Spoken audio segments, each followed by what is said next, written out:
Hey, magandang gabi po sa inyong lahat mga kapuntos, at sa gabing ito ako naman po ang nakatoka dito sa ating episode ngayon dito sa Punto por Punto, kung saan ang tatalakayin ko naman ay part 2 po ito. Yung part 1 po ay na-upload ko na po sa aking YouTube channel po sa Bro Jando Alabado TV.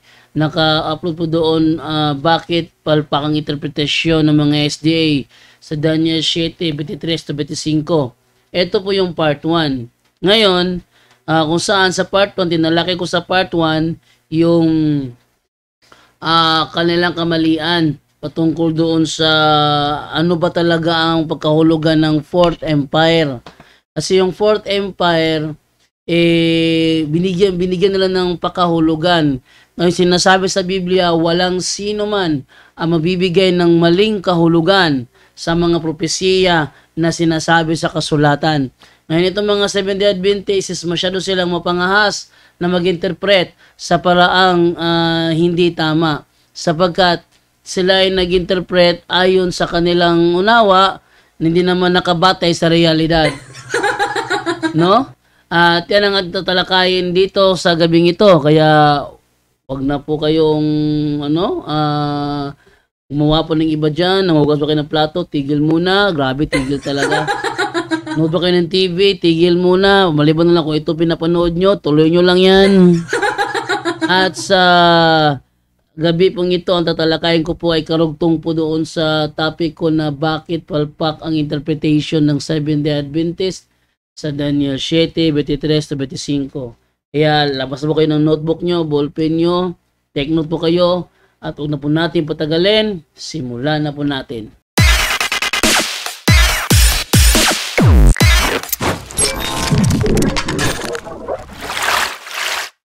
Ayan po. So, bago natin ipagpatuloy ang ating topic ngayong gabi, konting summary muna ako doon sa nakaraan nating episode, kung saan ito ay patungkol sa Daniel 7:23-25. Narito ang kanyang paliwanag sa akin. Ang ikaapat na hayop ay ang ikaapat na kaharian dito sa mundo na kakaiba kaysa sa ibang kaharian. Lulusubin nito at wawasakin ang buong mundo. Kung nakikita po ninyo dyan, ang ikaapat na hayop ay tumutukoy sa ikaapat na kaharian. At ano naman ang ikaapat na kaharian ito ayon sa mga ngaral na si Bresi Balansag? Ang ikaapat na kaharian sa Daniel chapter 7 verse 7 ay makikita na yung fourth beast ay walang definite physical identity. Hindi kamukha ng mga tatlong na nakalipas na hayop ay pinangalanan ito. Pagdating sa ikaapat na hayop, wala siyang physical identity. Kaya tinatawag siya as diverse compared with others. Hindi siya pinangalanan kaysa sa iba. Yan po, kung napansin po ninyo na sinasabi ni Bresi Balansag na sa Biblia hindi siya pinangalanan. Kaya yung mga scholar ay naghanap ng paraan para ito mapangalanan. Pero may binanggit siya. Pakinggan nyo. At compare sa wala man tayong makikita na word for word na ito ay Rome, pero walang makikita na ibang world power ang bumangon matapos ang Greece kundi ang Rome. Kaya naman, majority of scholars, Catholic man o Protestants, nag-agree sa conclusion na ito. According sa Daniel chapter 7 sa Haydock Catholic Bible Commentary on the Old Testament, ang sabi dito, unlike, it is not named, hindi man pinangalanan, but shows the incomparable power of the Romans. Ano raw ang sabi ni Bresi Balansag? At compare sa wala man tayong makikita na word for word na ito ay Rome, pero walang makikita na ibang world power ang bumangon matapos ang Greece kundi ang Rome. Yan. So, ibig sabihin, based lamang sa kanilang understanding, sa kanilang personal and private interpretation, wala rang ibang sumunod na makapangyarihang kaharian sa mundo pagkatapos po ng Gresya ay ang Roma. Pero wala namang sinasabi naman doon na Roma talaga. So dito, kailangan pag-aralan kasi kapag hindi tumugma sa Roma ang naturang propesiya, hindi pwede na ipahid yan sa Roma. Ngayon, may binanggit pa siya na sinabi daw ang Bible scholar na si George Haydock. Eto. Kaya naman, majority of scholars, Catholic man o Protestants, nag-agree sa conclusion na ito. According sa Daniel chapter 7 sa Haydock Catholic Bible Commentary on the Old Testament, ang sabi dito, unlike, it is not named, hindi man pinangalanan, but shows the incomparable power of the Romans. Ayan. So, ginamit niya ang aklat ni George Haydock. Ang tanong, kinumpirma ba ni George Haydock nga Roma nga talaga ang katuparan ng sinasabing Fourth Kingdom? Ating basahin sa George Haydock Bible Commentary sa Daniel 7. Ating tingnan dito sa 7:7. Ito yung binasa ni ni Bresi Balansag. Unlike, it is not named, it is not named, but shows the incomparable power of the Romans, governed by kings, consuls, tribunes, dictators, and emperors at different times. It is the opinion generally received. Yung palang Romans pala, opinion lang pala yan. Ha? Bakit kasi ini-insist opinion lang pala yan? Wala namang sinasabi si George Haydock na sigurado ngang na Roman. Walang sinasabi sigurado nga. Dahil yan ay isa lamang opinion. Sabi to, generally received, which we shall explain. Yet many think that the kingdom of Syria and Egypt are designated. Pwede din pala siya sa Syria at sa Egypt. So, ibig sabihin, yung mga pinagsasabi niya ay mali yun. Ha? Sabi to, Saint Jerome acknowledges that what is understood of Antichrist had been partly verified in Epiphanes, his figure. Epiphanes din sinasabi ni Saint Jerome. Sa madaling salita, walang binabanggit si George Haydock na, oy, sigurado ako na yan ay ang Roma. Wala. Ngayon, kung ating papakinggan ang sinabi ni Bresi Balansag na yun daw ay Roma, tandaan natin na ayon sa Biblia, ang Daniel 7:23, yung ika-4 na kaharian, meron siyang 10 hari. Basahin natin. Sabi dito, ang 10 sungay ay ang 10 hari na maghahari sa kahariang yun. Ano daw? Yung ika-4 na kaharian, may 10 hari siya na maghahari sa kanya. 10 hari na maghahari sa kanya. Ayan, tanong, ilang hari ba meron ang Roma? Ang sagot, 7 lang. Itong Roman Kingdom, ayan, yung kanyang king, ito lang yung king niya, si Romulus, ayan. Romulus was the legendary founder and first king of Rome, si Romulus. Pangalawa, si Numa Pompilius. Numa Pompilius was the legendary second king of Rome, succeeding Romulus after a 1-year interregnum. Next, Tullius Hostilius was the legendary third king of Rome.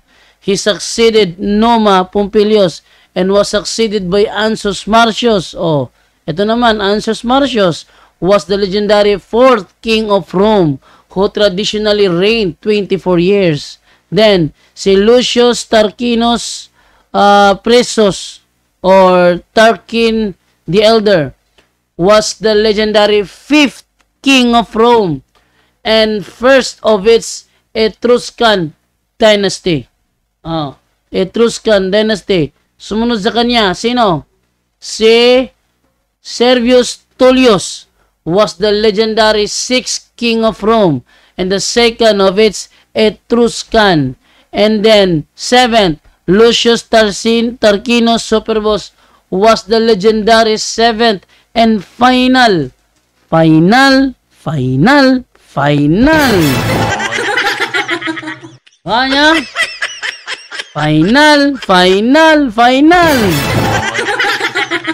Yan. So, 7 lang.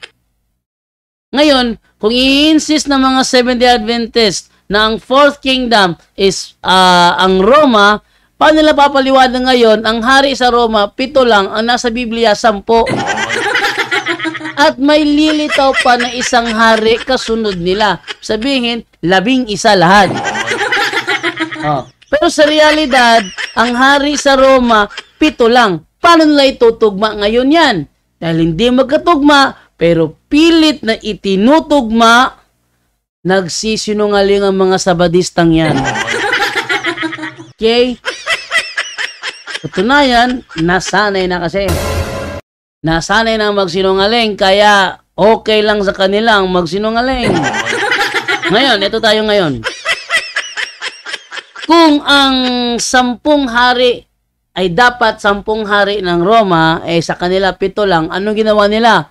Aba, nagsagawa ulit sila ng iba na naman na pagsisinsay.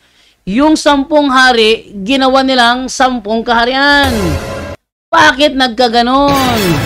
Hindi pwede yun. Hindi pwede na ang 10 hari, agawin mo 10 kaharian. Ang kanilang reason, pag sinabi kasing hari, natural, meron niyang kaharian. At siya'y magiging kaiba kaysa mga una at kanyang ibabagsak ay 3 hari. So mga kapatid, mga kaibigan, ito po yung pagkabuwag ng Roman Empire sa Western Rome. Itong 10 mga kaharian, mga kapatid. Yan isang malaking problema ngayon dyan. Yung 10 hari, ginawang 10 kaharian. Diyan pumalpak ang kanilang unawa. Pumalpak. Bakit? Ang sabi sa Biblia, 10 hari, hindi sinasabi 10 kaharian. Ano itong mga pinagagawa nyo? Ate basahin sinasabi sa Biblia, no? Ayan, 7:24 ng Daniel. Ang sabi, ang 10 sungay ay ang 10 hari na maghahari sa kahariang yun. 10 hari na maghahari sa kahariang yun. Ano yung kaharian na yun? Yung ika-4 na kaharian. Kung yun ang Roma, ayon sa kanilang kasinungalingan, kung yun ay Roma, ayon sa kanilang kasinungalingan, dapat sana itong 10 sungay na ito ay 10 hari na maghahari sa Roma. Kaso palyado. Bakit palyado? Bakit palyado? Kasi ang sinasabi sa Biblia 10 hari at sa realidad ang Roma 7 lang ang hari. Sabihin, pumalya. Palyado lahat. Hindi man lang pumasa kahit konti man lang. No, tinan ninyo ha. 7 hari ang realidad, ang kanilang isinasaksak 10 hari. Yang ginawa nila para mapagtakpan, ginawang 10 hari, 10 divided kingdoms. Yang tanong, totoo ba na ang Roma ay nahati sa 10 divided kingdoms? Ang sagot ay hindi. Hindi. Ating basahin at ating konsultahin si ChatGPT para naman maano natin kung totoo ba yung sinasabi nila, ano? Okay, ayon ito kay ChatGPT, tinanong ko si ChatGPT, sa realidad, huwag sa ideya ng mga relihiyon, kasi minsan kasi si ChatGPT kasi sinisiksik niya yung mga ideya ng mga relihiyon. Huwag sa ideya ng mga relihiyon, totoo ba na ang Roma ay nahati sa 10 kaharian? Ito ang sagot ngayon ni ChatGPT. Sa mahigpit na pananaw ng kasaysayan, hindi eksaktong nahati ang Roma sa 10 kaharian. Ano? Hindi eksaktong nahati ang Roma sa 10 kaharian. Ito ay isang ideyang nagmula sa interpretasyong relihiyoso at simboliko ng pagbagsak ng Roma. Partikular na sa mga prophetikong aklat ng Daniel at pahayag sa Biblia. Ibig sabihin, in reality, hindi talaga nahati ang Roma sa 10 kaharian, sapagat itong sinasabi na nahati sa 10 kaharian ay isa lamang interpretasyon ng mga relihiyon, gaya ng mga Seventh-day Adventist. Mula sa realidad ng kasaysayan, ang kanlurang imperyo ng Roma ay bumagsak at naging isang koleksyon ng maraming magkakaibang kaharian at tribo. Ngunit hindi ito nahati sa eksaktong 10 bahagi. Hindi pala, kasinungalingan lang yan. Tapos, sabi, sa pagsapit ng ika-5 siglo AD, CE kasi is AD, maraming tribo ang sinamantala ng kahinaan ng Roma. Sinamantala ang kahinaan ng Roma, maraming tribo. Ito pala, mga tribo pala ito. Hindi pala ito mga kaharian, kundi mga tribo. At ang sinamantalang kahanan ng Roma at nagtatag ng kanilang mga kaharian. So, nagtatag sila ng kanilang kaharian. Itong mga tribo na ito, nagtatag ng kanilang kaharian. Tulad ng mga Visigoths, Ostrogoths, Vandals at Franks at iba pa. Sa kabuuan, hindi makakatulad ang laki, lakas at eksaktong bilang ng mga kahariang ito. Kaya't ang bilang na 10 ay hindi tumpak sa konteksto ng aktwal na kasaysayan. Sabi naman dito naman, ang Roma ay naging isang komplikadong kalipunan ng maliit na kaharian at tribo. At ang numerong 10 ay hindi matatagpuan sa mga record ng bilang eksaktong pagkakahati ng imperyo. Ano daw? Ano daw? Sabi niya kung may nice, wala na, yun lang mong tanong ko. So, tinan niyo ha. Ang sabi doon is walang record sa kasaysayan na ang Roma ay nahati sa 10, kundi yun ay bunga lamang ng maling unawa nitong mga relihiyosong nag-i-interpret kunwari ng Daniel at Revelation. Bakit? Wala naman sinasabi ang Biblia, ba't dinadagdagan kasi? Yan, no? So, hindi tumutugma ang kanilang sinasabi ngayon doon. A few moments later. At ngayon, dito na ako sa karugtong. Summary lang yung ginawa ko kanina, no, sa ating previous episode.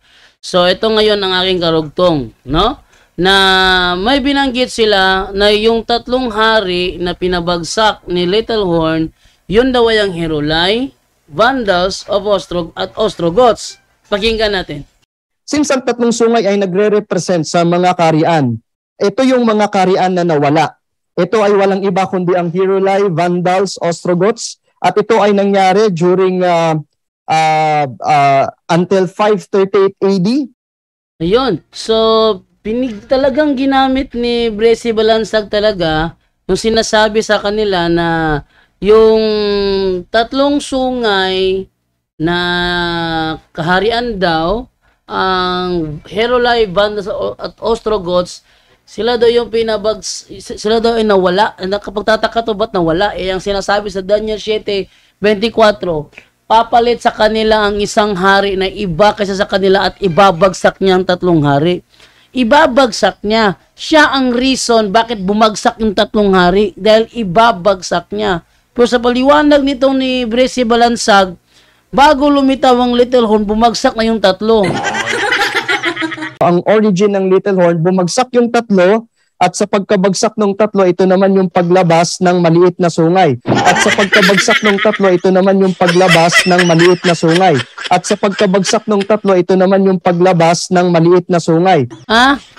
Teka, there's something wrong dito, may pagbabago na, mayroon na namang pag-twist sa history, ano? So, kung yung 3 na yon na nawala, yung Ostrogoths, Vandals at Heruli, yun ang 3 sungay na pinabagsak ni Little Horn, bakit sila nawala bago lumitaw si Little Horn? Paano sila ibabagsak kung sila ay wala na? Baka sabihin nyo ako gumagawa ng kwento. Ating balikan ang sinabi ni Bresi Balansag. At sa pagkabagsak ng 3, ito naman yung paglabas ng maliit na sungay. At sa pagkabagsak ng 3, ito naman yung paglabas ng maliit na sungay. Kita nyo di bumaligtad yung mundo. Ang sinasabi sa Biblia, 3 hari ang ibabagsak niya. Paglabas niya, 3 hari ang ibabagsak niya. Ba't sa paliwanag ni Bresi Balansag, bumagsak mo na yung 3 bago siya lumabas? Nako, may pagbabago na naman. Ngayon natin alamin naman ngayon yung sinasabi naman nila ngayon dito sa okay, ito tayo ngayon, no? Kung ang 4th beast, 4th kingdom, ayon sa kanila ay ang Rome daw, then yung 10 horns ayon sa kanila ay 10 divided kingdoms daw. Then yung Little Horn dito, ang mga SDA hindi pare-pareho ang mga sagot. Unang-una, may pagkakamali dito Yung Roma, kung sinasabi nila ang Roma ay ang 4th kingdom, ang sabi doon, meron siyang 10 hari na maghahari sa kanya.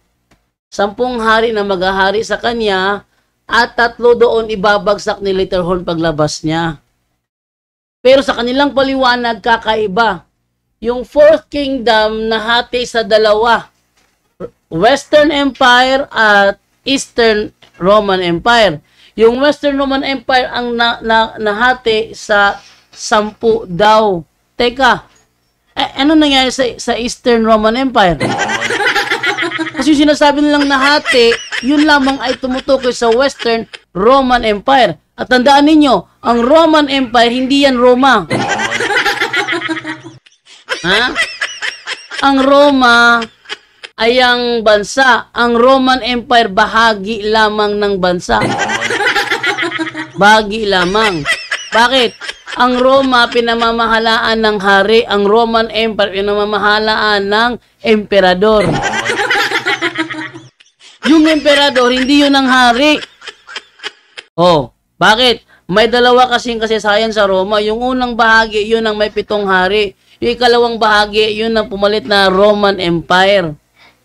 Ngayon, yung Roman Empire, hindi naman yun ang 4th Kingdom.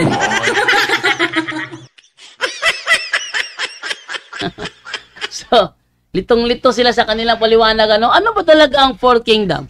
Ito ba ay Roma o Roman Empire? Oh. Ang Roma ba at ang Roman Empire ay pareho lang o magkaiba yun? Magkaiba yun.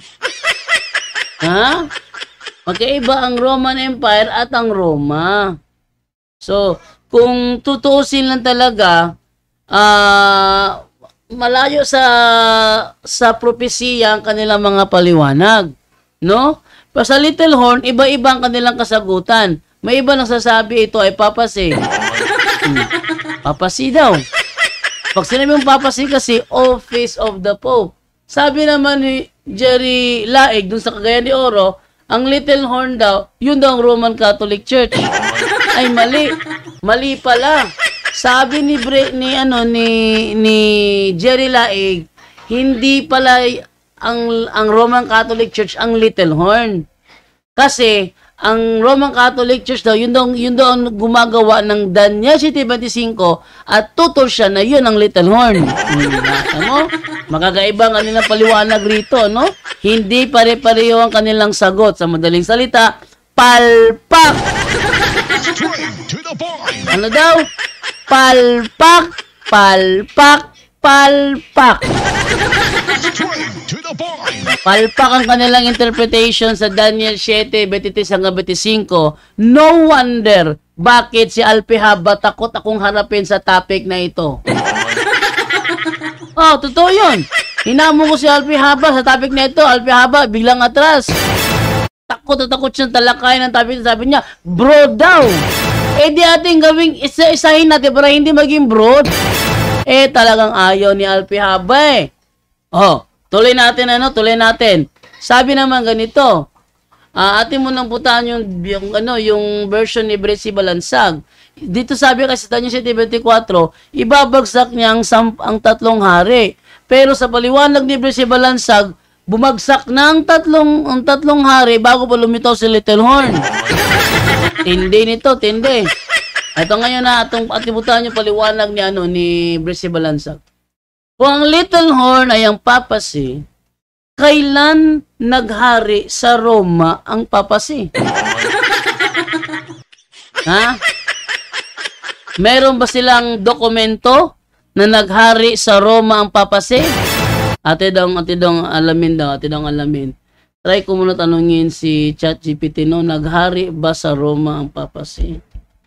Naghari ba sa Roma ang papasi? Ano sagot ni ChatGPT, no? Nagkaroon ng makapangyarihang papel ang papasi sa Roma matapos bumagsak ang kanlurang imperyo ng Roma. Nang bumagsak ang sekular na kapangyarihan ng Roma noong ika-5 siglo, ang mga papa o obispo ng Roma ay naging mahalagang leader, hindi lamang sa relihiyon, kundi pati na rin sa politika at lipunan. Habang lumilipas ang panahon, nagkaroon ng pagkakataon ng mga papa na makuha ang kontrol sa lungsod ng Roma at ilang kalapit na teritoryo. So, ibig sabihin, sila ay pumalit nung bumagsak ang kanlurang imperyo ng Roma. Kanlurang imperyo sila yung pumalit. Pero lang sinasabi dito na sila ay naghari. Kung sila ay naghari, bakit wala silang sundalo? Kasi pag sinabi mo kasing kaharian, dapat may sundalo. Eh kung walang sundalo, paano magiging kaharian? Eh walang mga kawal. Sinong kawal? Mga pare? Hindi kawal ang pare. Oh, sinong kawal? Mga obispo? Kailan naging kawal ang mga obispo? Ibig sabihin ba pag inatake ng mga barbaro yung Roma, ang haharap nila yung mga obispo? Mali. Eh hindi kailanman naghari sa Roma ang papado. O tuloy natin. O kailan naghari sa Roma ang papado? Walang record. O tapos kung ang ibang hari ay nangangahulugan ng kaharian, ang bawat isa, ilitaw din na ang little horn ay isang kaharian. O, kung ang little horn ay isang kaharian, anong kaharian kaya ito? Sabi nila, papacy. Alin kaya ang mali sa dalawa? Ang little horn ba ay ang papacy o ang little horn ay isang kaharian? Kasi ang papacy ay hindi kaharian. Ang papacy ba ay isa bang kaharian o isa lamang opisina ng mga Santo Papa? So dito na matutuklasan na iba ang kanilang paliwanag sa realidad. Ang papacy hindi kaharian. Ang papacy ay opisina ng Santo Papa. Pag sinabi mong kaharian, meron niyang mga kawal. Pag walang kawal, hindi yan matatawag na kaharian. Ano ka ba? Tanyo? Mali talaga ang unawa ng Seventh-day Adventist, ano? Straight to the point. Oh, ngayon, tuloy natin. Kung ang papacy ay isang kaharian, kailan kaya ito naging kaharian? Nako, malaki problema ngayon yan. Kung ang papacy ay ang little horn at isa sa mga tatlong sungay na binabagsak niya ay ang Herolay, kailan pinabagsak ng papacy ang Herolay at saan ito mababasa? Ang sagot, wala. Bakit? Kathang isip lang yan. Ha? Mga Sabadista, gising na nanaginip kayo. Straight to the point. Ano ba nangyari sa inyo? Oh, kailan pinabagsak ng papacy ang Vandas? Sagot, nga. Ew. Straight to the point. Oh, next, kailan pinabagsak ng papacy ang Ostrogoths? Sagot, nga. Ew. Straight to the point. Ano ba naman yan? Oh, Daniel 7:25. Yan. Magsasalita siya laban sa kataas-taasang Diyos at uusigin niya mga banal ng Diyos. Sisikapin niyang baguhin ng mga pista at kautusan. Ipapasakop sa kanya mga banal ng Diyos sa loob ng tatlo't kalahating taon. Tandaan ninyo yung kanilang mga sinasabi patungkol sa bagay na ito hindi tumutugma sa realidad. Tingnan ninyo. Unang tanong, ano ang sinabi ng papacy laban sa kataas-taasang Diyos? Ano ang blasphemy na sinabi ng papacy sa kataas-taasang Diyos? Pakinggan niyo kung ano ang sagot ni Bresi Balansag. Ngayon, at the same time, makita natin na ang sabi dito, he shall speak great words against the Most High. Sa ibang translation, yung great word na binabanggit dyan against the Most High ay tumutukoy sa blasphemy according sa the Message version. Binabanggit din ito na pompous. When we say blasphemy, in John chapter 10 verse 33, the Jews answered him saying, for a good work we do not stone you, but for blasphemy, and because you being a man, make yourself God. So ang definition ng blasphemy is tao ka pero nagpapanggap kang Diyos. No, tingnan niyo ang kapalpakan doon ni Bresi Balansag. Ginamit niya yung nasa John 10 kung saan babatuhin si Kristo. At kaya daw siya tinatawag na nag-blasphemy kasi siya ay nagpapanggap na Diyos. Kaninong ideya yon? Yun ay ideya ng mga Sabadista. Ha? Yun ba ang reason kung bakit siya sinabihan nag-blasphemy o dahil siya ay sinabi niya na siya ay anak ng Diyos? Yun yung taong ito. Ating basahin ating simulan yan sa 1:30. Tingnan nyo, Ito pala tandaan ng mga Seventh-day Adventist, di nakakaunawan ng Biblia eh. Ito, tingnan mo na sa 1 Gs 30 ha. Anong sabi dito? Yan. Ako at ang Ama ay iisa. Nang marinig ito ng mga Hudyo, muli silang dumampot ng mga bato. Ano yung reason pa sila dumampot ng bato? Nang sabihin ni Kristo, ako at ang Ama ay iisa. Umuwas na ng mga bato para batuhin siya. Pero sinabi sa kanila ni Jesus, ipinakita ko sa inyo ang maraming mabubuting gawa na ipinapagawa sa akin ng Ama. Alin sa mga ito ang dahilan kung bakit nyo ako babatuhin? Sumagot sila, hindi ka namin babatuhin dahil sa mabubuti mong gawa, kundi dahil sa paglapastangan mo sa Diyos, sapagkat sinasabi mong ikaw ay Diyos gayong tao ka lang. Next, sumagot si Jesus, hindi ba't nakasulat sa kautusan na sinabi ng Diyos na kayo'y mga Diyos? At hindi natin maaaring baliwalain ng kasulatan. Kaya kung tinawag niyang Diyos ang mga binigyan niya ng mensahe niya, bakit nyo sinasabing nilalapastangan ko ang Diyos dahil sinabi kong ako'y anak ng Diyos? Ha? Kaya pala siya sinabihan na blasphemy kasi sinasabi niya na siya ay anak ng Diyos. Ngayon, ang Seventh-day Adventist ba, hindi ba nakiklaim na sila ay mga anak ng Diyos? Lelang nyo. Ha? Mga Seventh-day Adventist, hindi ba kayo nakiklaim na kayo ay mga anak ng Diyos? Uy. Anong nangyayari sa inyo? Ha? Hindi ba kayo nag-claim?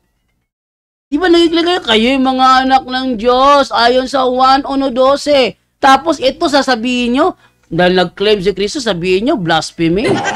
Kaninong ideya yun? Kaninong ideya yun? Yun ay ideya ng mga kalaban ni Kristo. Ina-adapt, tinatanggap ng mga Seventh-day Adventist. Ibig sabihin, kampi sila sa mga kalaban ni Kristo. Ngayon, ang mga, sabi nila, nagpapanggap daw na Diyos si Kristo, kaya tinawag na blasphemy. Ngayon, ang tanong, si Kristo ba, kinikilala ba niyang blasphemy ang nagsasabing sila ay mga anak ng Diyos? Hindi, uy. Hindi kailangan tinuring ni Kristo. At saka, yung sinasabi nila ngayon, nagpapanggap na Diyos. Kailan nangyari nang ang Santo Papa ay nagpanggap na Diyos? Pakinggan din si Blessed Balansag.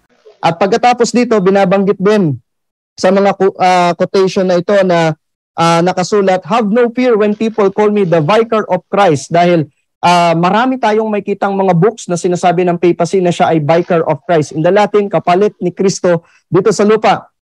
Yan, ang sabi ni Blessed Balansag na nagpapanggap daw na Diyos ang ating mga Santo Papa dahil daw sa terminong Vicar of Christ. Okay? So, ito isang palatandaan na itong si Blessed Balansag, hindi nakakaunawa kung ano ibig sabihin ng Vicar.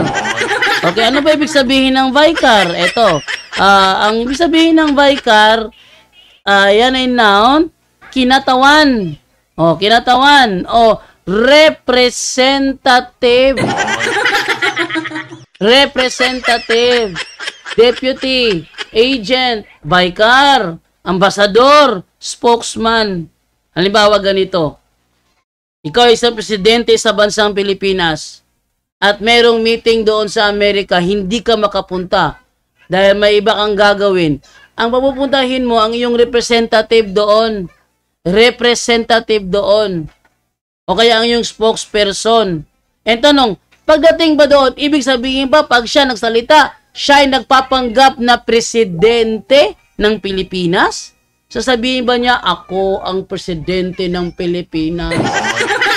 O sasabihin lang niya na, ako po ay ang spokesperson ng aming mahal na presidente sa Pilipinas? Iba talaga unawa ng mga Sabadista. Kaya pag kayo nakikinig sa mga Sabadista, tinitiyak ko sa inyo, ligaw lahat ng kaluluwa nyo dyan. Straight to the Ha? point. Pag kayo nakinig sa kanila, sinisiguro ko sa inyo, ligaw na ligaw ang kaluluwa nyo dyan. Ay, nako. Kapag ganyan, hindi ako naniniwala mapupunta ng langit yung mga bintangero. Hindi ako niniwala doon, ano? Kaya, nasa kautusan yun eh. Huwag kang magbintang ng kasinungalingan sa iyong kapwa. Nagbibintang ng kasinungalingan nito. Ano mangyari doon? Langit? Hindi. Kalahin ba naman? Vicar, sinabi lang Vicar, sabihin na pinalitan, siya na ang Diyos sa mundo. Mali! Representative lang siya. Biblical ba yan?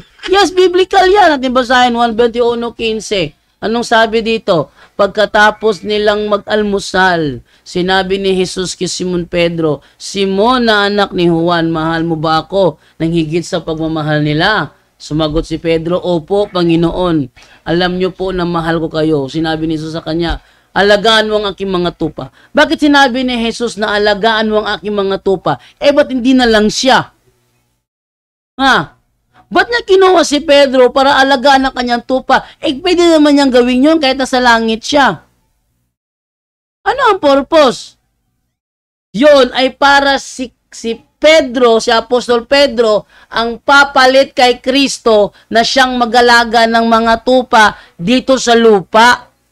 O ngayon, naging vicar si Apostol Pedro, ayaw tanggapin ng mga ayaw tanggapin ng mga SDA yan. Anong tawag mo doon? Ba't siya pinapala ka? Ba't hindi si Kristo magpatuloy mag-alaga kahit nasa langit siya? Anong reason? Ba't siya sinabihan? Alagaan mo ang aking mga tupa. Tuloy natin. Muli sinabi ni Jesus, Simon na anak ni Juan, mahal mo ba ako? Sumagot si Pedro, opo Panginoon, alam niyo po na mahal ko kayo. Sinabi ni Jesus, alagaan mo ang aking mga tupa. Ikalawang beses na. Ikatlo, sa ikatlong ulit, sinabi ni Jesus, Simon na anak ni Juan, mahal mo ba talaga ako? Nasaktan si Pedro dahil 3 beses na siyang tinanong kung mahal niya si Jesus. Kaya sumagot siya, Panginoon, alam niyo po ang lahat ng bagay. Alam niyo rin po na mahal ko kayo. Sinabi sa kanya ni Jesus, alagaan mo ang aking mga tupa. Bakit niya ipinagkatiwala ang kanyang mga tupa kay Apostol Pedro? Yun ay dahil siya ay aakyat na sa langit. Ngayon, sino ang pumalit kay Kristo na mag-alaga ng tupa sa lupa? Siyempre, si Apostol Pedro. Huwag niyo sabihin, hindi siya pinalitan. Sinabi nga niya, alaga mo ang tupa ko. Bakit? Aakyat na ako doon. Sino mag-aalaga sa kanila? Alam kong kayang gawin ng Panginoon yun. Pero, hierarchical kasi tayo, hierarchical. Yan ang reason kung bakit ipinasa kay Apostol Pedro ang task na alagaan ng tupa. Bakit? Si Apostol Pedro ang representative ni Kristo. Basahin natin yan sa Lucas 22:21. Sinabi ni Jesus kay Pedro, Simon, makinig kang mabuti. Humingi ng pahintulot si Satanas. Humingi ng pahintulot si Satanas sa Diyos na subukin niya kayong lahat tulad ng pag-aalis ng ipa sa mga trigo. Ngunit nananalangin ako para sa iyo. Bakit nananalangin siya para kay Pedro? Na huwag manghina ang iyong pananampalataya at kapag nagbalik loob ka na, palalakasin mo ang pananampalataya ng iyong mga kapatid. Bakit siya ang kinakausap? Bakit siya? Kasi siya ang magiging representative ni Kristo. Pag-akyat ni Kristo sa langit, siya ang magiging representative ni Kristo. Kaya ang kauna-unahang vicar of Christ, si Apostol Pedro. Yan ang reason kung bakit namang sa tupapa namin ay mga vicar of Christ kasi sila yung mga successor ni Apostol Pedro. Hindi pagpapanggap na Diyos yun.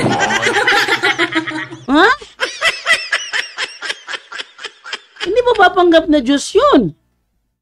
Representative sila. Yan ay isang bagay na hindi maunawaan ng mga teng-tereng-teng-teng. So, nagpanggap pa? Hindi. Di ba? Di mali yung sinasabi nila. So, mayroon pang sinasabi dito sa Daniel 7:25. Sabi dito, wait lang muna ating balikan yung yung ano natin, yung ating presentation natin. Okay, sabi dito, ito sa ating representation natin. So ngayon, sabi ganito, sino, ito yung blasphemy na sinasabi nila na nagpanggap daw ng Diyos, busted na yun. Straight to the point. Busted na. Pangalawa, sino ang mga banal ng Diyos o mga santo na inusig ng papasi? Ba, walang matinong sagot si ano rito, si Jerry Laig. Sabi niya, mga Udyo at mga Mohamedan. Ano Mohamedan? Mga Muslim yun. Sunod nga pangutana, kay usaman sa kinaiya ni anang maong Little Horn ang pagbuntog sa mga balaan. Pangutana, kinsa man nga balaan nagibuntog sa Little Horn? Binadeg 14-12. Ang balaan katong nagbantay sugo. Nagpasabot nga ang gilutos ang nagbantay sugo. Kung nagbantay sugo, di nagpasabot nga giusab ang sugo. Una, kay giusab man ang sugo, naluya mi. Di ba nagingon na diaog nangaluya sila? Ang mga balaan, naluya mi. Kay giusab man. Kaysa giusab, dili Little Horn. Nasa tima nga Iglesia Apostolika Romana, pasensya lang yun. May sa tima. Okay, sunod nga pangutana. Kinsa man ang balaan lagi ang gilutos sa Romano Katoliko kung makahatag ka kinsa ng balaana? Wa man maglitok din og singahan. Nga lang ang imong gusto. Wa maglitok din ang gingon dire. Excuse me. Ang gingon dire balaan. Kung kinsa tong mga balaan maapektuhan. Wala maglitok sa pangalan. Excuse me, Brad. Nagtubag pa ko. Objection. Nag-object ka? Sige, Brad. Okay, objection moderator. Ang akong objection, kinsa nga balaan ang giluto sa Romano Katoliko. Mauna kung gustong ipatubag niya, kinsa nga balaan o kinsa nga santos. Counter objection. Nya kay nangutana magyud siya kinsa sa mga balaan. Gitubag nako, Mr. Moderator. Tubagon ako? Ang balaan nga gilutos igsuon kato nagbantay sugo sumalas pinadayag 14-12. Objection moderator. Nagtubag pa gani ko. Time na. Sige, nagtubag raman ko. Next question. Akong pangutana, kinsa nga balaan, muhingala ka kinsa nga santos ang gilutos sa Romano Katoliko, kay kung di ka makahatag, di mo na pamatud-an. Hatagi kong ngalan sa santos, confirm nga santos nga gilutos sa Romano Katoliko. Ito ang matinong debater. Binibigyan ko ng pagkakataon si Jerry Laig patunayan ang sinasabi niya. Nasa kanya ang burden of proof. Ilabas niya. Hindi fallacy ang ako magtanong, hindi ako fallacy. Kasi nasabi nila, ikaw, Jando, pag ikaw nagtanong, tinan mo, sumasagot naman ako. Natural, walang fallacy ang tanong ko eh. Pag kayo nagtanong, hindi ko sinasagot kasi yung mga tanong, yung mga fallacy pareho. Ha? Ngayon, ito ngayon. Sabi niya, mga santo, edi pinalalabas ko sa kanya kung talagang ang Roman Catholic Church ang sinasabing Little Horn, ayaw niya tanggapin na Little Horn, yung Little Horn yon. Jerry Laig talaga, may sariling mundo. Ha? Wait lang muna.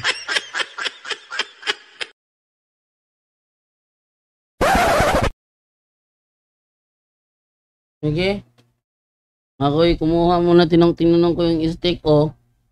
Nakabukas yung takip, nakatapat sa electric pan, ang resulta, hupas. You open, and then you didn't close it in front of the electric pan. Now it's, di na siya mo-crack.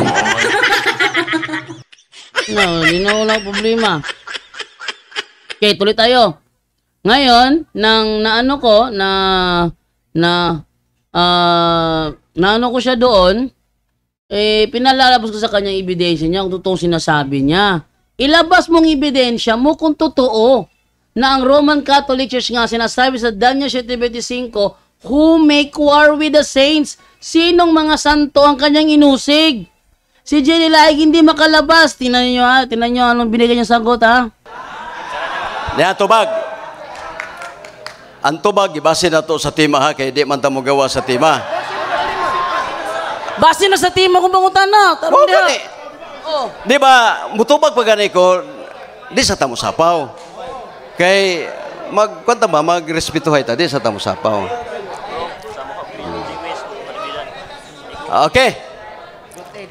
Gusto na ko nga dili unta mo masakitan igsoon, pero gusto magyon niyang ilitok yung kinsa, musugot mo akong basahon sa history. Okay ra sa inyo? Nya ilang bumog singgit, kinsa ano kung pagbasa ni mang ninggit mo.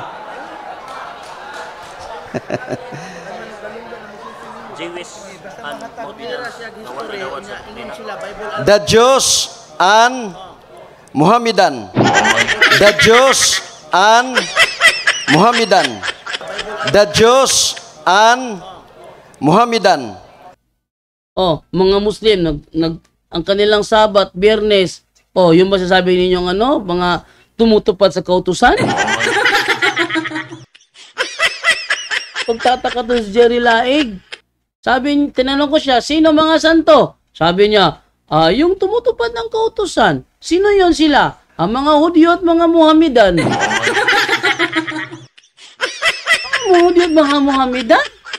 Mga Muhammadan, ang kanilang Sabat, Biyernes. Eh di sangayon kayo ngayon sa Biyernes, linggo tututulan ninyo. Oy, ano ba naman yan? Oh, kung ang mga santo na inusig, sabi naman ni Rinaldo Condino, yung mga inusig daw ng mga santo, heretic daw, heretic. Ha? Unang pangutana sa imuha, Condino. Ingon si Jerry Laig ganina, ang gilutos mga balaan. Ang Seventh-day Adventist gilutos ba? Wala. Wala sa tema.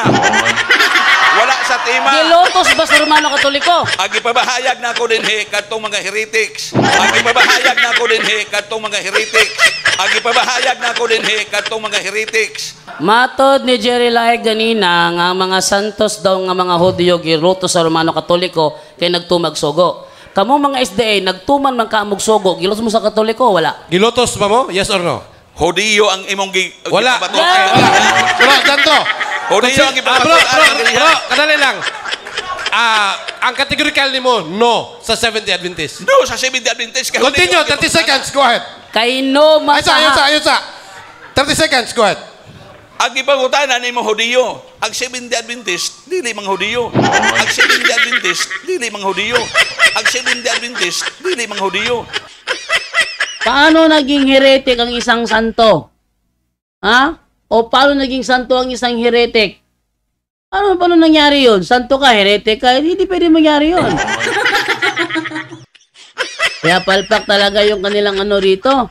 Pang-apat, ano ang mga pista ng Judaism na sinubukang baguhin ng papase? Wala akong malala kasi hanggang ngayon, yung kanilang pista noon, hanggang ngayon, pista pa rin nila. Kaya wala akong naalala na mayroong pistang Judaism na binago ng papasi. Wala. Oh. Tapos, tanong, tuluyan ba niya na bago ang pista ng Judaism? Sagot, hindi. Oh. Sunod naman, kailan niya nabago ang mga pista ng Judaism? Hirap na sagutin ng mga ng mga nagpapakunwari na intindihan nilang Daniel 7:25. Hirap na sagutin sa kanila. Ano ang ipinalit niya sa pista ng Judaism na kanyang binago? Binago pala, hindi pinalitan. Ano pinalit niya? Kung sabihin sa akin, pista ng mga santo. Kailan ba nangyari ng Judaism na celebrate ng pista ng mga santo ng Katoliko? Ha? Palpak talaga, no? Pangapat, pangwalo, anong kautusan na sinikap niyang baguhin? Ano yon? Yung talagang binago niya. Sabihin niyo Sabat, wala na bago. Yung aming linggo, Sabat pa rin yun eh. Ayun lang tanggapin eh. No. Ngayon, wala namang sinasabi doon na may specific talagang araw ang ano, 7th day of the week. 7th day of the week na Saturday. Wala naman.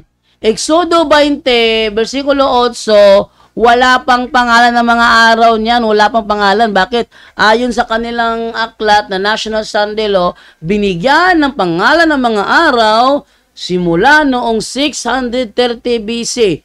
Pagdating sa panahon ni Kristo, may pangalan na ba ang araw? Meron na. Before sa doon sa panahon sa Exodo, meron na ba? Wala pa, uy. 630 BC pinangalanan eh. Oh. Ngayon, tuluyan ba niyang nabago ang kautusan? Sagot, hindi rin. Hindi nga niya binago, bagbaguhin pa. Ano ang mga kautusan na binigay sa Israel ang kanyang binago? Wala rin. Wala talaga. Sobrang mali talaga yung mga pinagtuturo nitong mga Seventh-day Adventists. Wala. Katunayan doon sa Cagayan de Oro. Nako, supalpal doon si Rinaldo Condino. Sino daw ang santo daw ni Inosig? Gumburza. Kinsa nga santos kuno ang makatudlo ba kinsa nga santos ang ibang patay? Nalimaw to ang gumbursa? Nalimaw to ang gumbursa? Na? Nalimaw to ang gumbursa? Yung Gumburza, Katoliko ba yun sila? Oo. Mga banal? Ay, hindi. Katoliko eh. Ba't yun una mo sinabi? Oh.